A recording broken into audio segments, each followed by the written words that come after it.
Alright everybody, so I'm going to do a little demo about how we are going to be exporting photos out of Lightroom.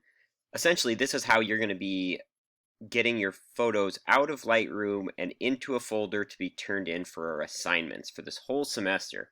And so we're actually going to go through that process right now, and this is what you're going to be doing every time you turn in a project to me.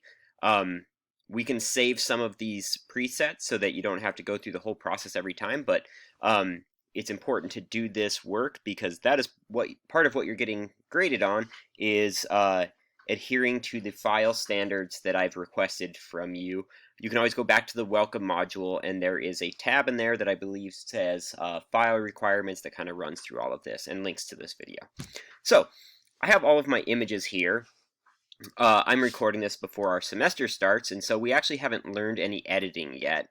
We right now have just made our photos, we've imported them into Lightroom, and we just have them to look at right now. The process is going to be the same if you end up editing your photos. You're always going to go back to the library tab. We export using the library tab. So what I'm going to do is I'm just going to call out a couple of my photos by picking them out and saying, oh, these are the ones. These are the ones that I'm going to turn in for my assignment. Let's say I'm going to turn in an assignment of 10 photos are required. So right, I could go through and do the individual view. Remember, we can do that here with the loop view down here. The keyboard shortcut is E, and we can just use the arrow keys on the keyboard to scroll through photos. So if you go and take all of your photos and say, okay, I like this photo, I think this photo is good, you can hit this little icon right here, which will flag your picture. So I'm going to hit it, and now this little flag icon is going to be saved with your photo. It's a way of us going through our photos and picking out the ones that we like and the ones that we maybe are going to skip over. Oh, I like this one of my dog at the tent. Sorry, computer's lagging a little bit, so I'm going to hit the flag icon. So I'm going to just go through and I'm going to pick my 10 photos to turn in for my assignment. Let's see. So I'm just going to scroll through. What a weird picture. Oh, here's some more dog pictures. Let's go right here, flag this one. Oh, I like this one. Let's flag this one. And remember, you can do this in loop view, or you can always go back to G, which is the grid view, by either hitting this icon or hitting G on your keyboard. So I'm just going to scroll through and pick a couple pictures just so we kind of get through this. You can also hit the flag icon in grid view up in the corner of your images. Let me find a couple more. Hit the flag icon. Okay, let's hit a couple more here. All right, I actually don't know how many that is, but we're going to say that that's how many we're going to turn in for our assignment. So now as I scroll through my pictures, you can see that these little flag icons have pulled out the ones that I like. So to export these photos, what I have to do is I have to go and select them. So I'm going to click on this first photo, and if I wanted to select a bunch of photos in a row, like if, say I wanted to select these first 4 photos, I could hold down Shift and select those 4. Now I don't want to do that, so I'm going to select the first one, and then if I hit Command, hold down Command, I can select photos that are not next to each other. So I'm just going to go through and I'm going to hit Command and select all the photos that I flagged. Let's see, there's one. So the flag icon is just a way to call out those images, you know, because if you end up with a couple hundred photos, you got to pick the ones out that you think are the best in them. Now, as we go through the semester, eventually we're going to be editing our photos, and you're only going to be editing the ones that you think are really good. So those are easier to call out. So right now I have all of these photos selected. Ooh, except for this one. Wait, did I flag that one? No, I didn't flag that one. Okay, so I am going to, with these few photos selected, I'm going to go down and I'm going to hit the export button right here. Alright, so now the export menu pops up, and we see up top it says export 5 files. So if you're turning in a project of 10 photos, you'd want that to say export 10 photos. So this is a way to batch export your images. So you're going to export to a hard drive. Your other options are email, CD, DVD. CDs and DVDs are these little flashy circle things that you guys might not remember. We're going to go to a hard drive, and now we're going to slowly work our way down this menu. We're not going to use all of these tabs, but I'll call out the ones that we will. So export location, it's going to say export to a specific folder. That sounds good to me. And you're going to choose where the folder is going to live. So I'm going to hit choose. And I just want to save this onto, let's say, my external hard drive. So my external hard drive, I'm going to hit choose and put it in a subfolder. So part of the naming conventions for your assignments that you're going to turn in is your folders have to be named very specifically. I've asked that you name them A1, which stands for assignment 1. You would also do A2 for assignment 2, A3, and so on. Underscore your last name, underscore your first initial. So this is going to be the name of the folder on my external hard drive that says this. Okay? If you click add to catalog, it's just going to take these images and add them again into Lightroom. We don't want that because they already exist in Lightroom. We don't need to put them back in there. Okay, so we're done with the export file. File naming, so if you look through the file naming page on our welcome module, you'll also see that there's a naming convention for the files.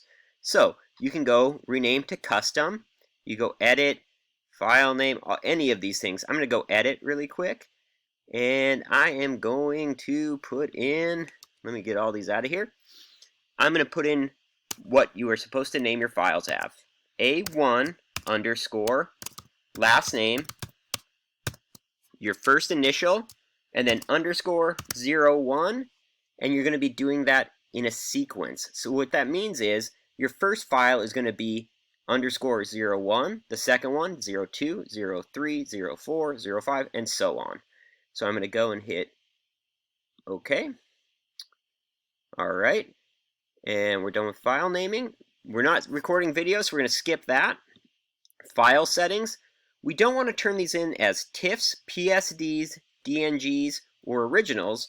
Remember, as original, it's a raw file. We want to turn in JPEGs. So remember, JPEG is a compressed file. It will load really quickly for me when I'm grading your projects, and it'll present really well on a screen, which is how we're going to be looking at photos. Color space, we want to keep on sRGB. That is the color space of most all computer monitors. So you want to make sure color space says sRGB.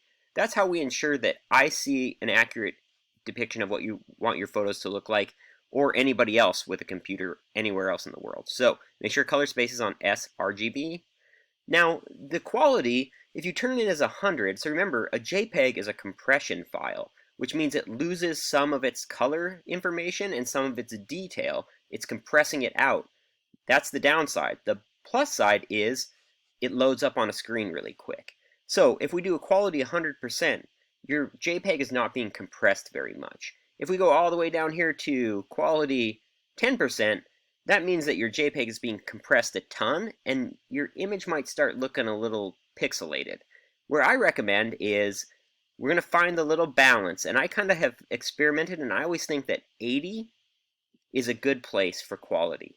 It provides enough compression that your files will load really quickly when I'm looking at them, or if you want to put them on a website or Facebook or Instagram, but you're not losing a ton of quality. So for file settings, we're going to go JPEG, color space sRGB, quality 80.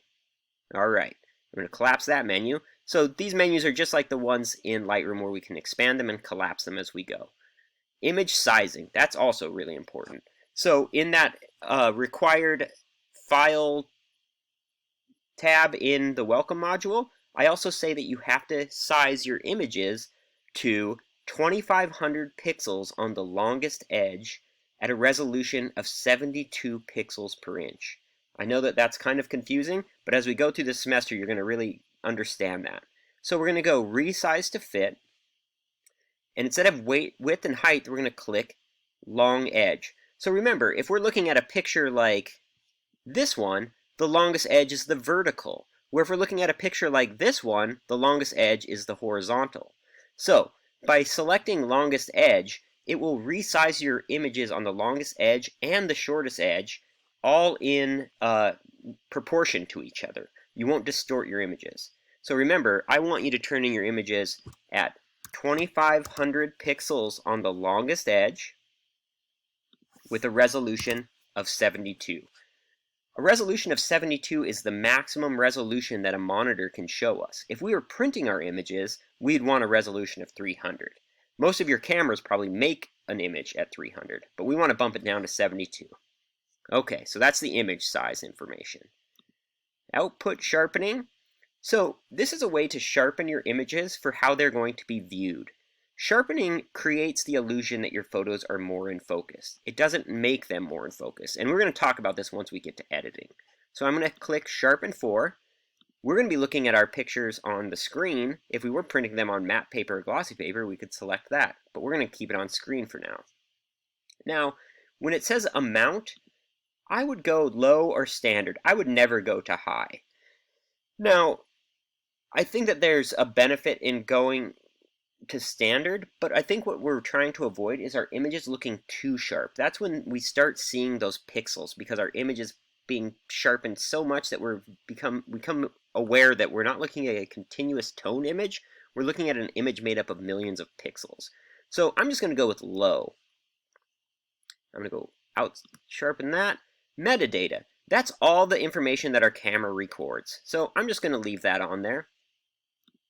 Watermarking. You can create a watermark for your photos, and I'm going to demo how to do this later on in the semester. Right now, let's not worry about it, and I'm going to be honest with you. I hate watermarks on photos. That's my opinion. You own your pictures. You made them, you own them, whether they have a watermark or not. So, and then post-processing. This is telling Lightroom what you want to do once you do export your photos. So one choice is do nothing. One is show in Finder, so it'll just show you your files. The other would be to open in Adobe Photoshop CC 2017. Now, in Art 142, we're just seeing a small part of the process, the Lightroom steps of the process. If you keep going with your photo education, you're going to learn that Lightroom is used in collaboration with Photoshop. So, when I'm working on my serious photos, I go from Lightroom into Photoshop, so this is where I would do that. But for this stage, I'm going to go do nothing. So, this is how you're going to resize every picture you turn into me. So you can actually save these settings as a preset. So let's do that. So I'm going to go down here and I'm going to hit Add. And I'm going to call it 142 Assign, M-E-N-T-S. I always misspell assignments. 142 assignments. We're going to save it in the user presets and we're going to hit Create.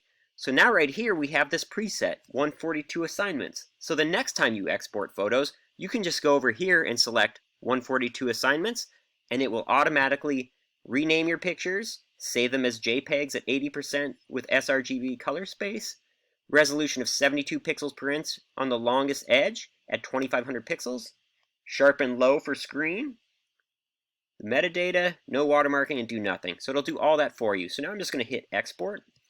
And we'll see up here in the top left, export 5 files. And it'll take a little bit, maybe not a ton of time. I'll pause the video real quick. Alright, so my photos have exported out of Lightroom, so I'm just going to collapse this window. And now if we go to my external hard drive, I should have a folder on here named properly for assignment 1, A1 underscore my last name underscore my first initial. If I click into this, here are my 5 photos, all sized correctly. I can hit spacebar to view them. I can scroll left and right to look at them. So that is how we're going to be exporting photos for our assignments. The next video I'm going to show you how to make what is called a zip file. A zip file is a way to take this folder and compress it down into something real small, and that's how you're going to submit your images. Okay,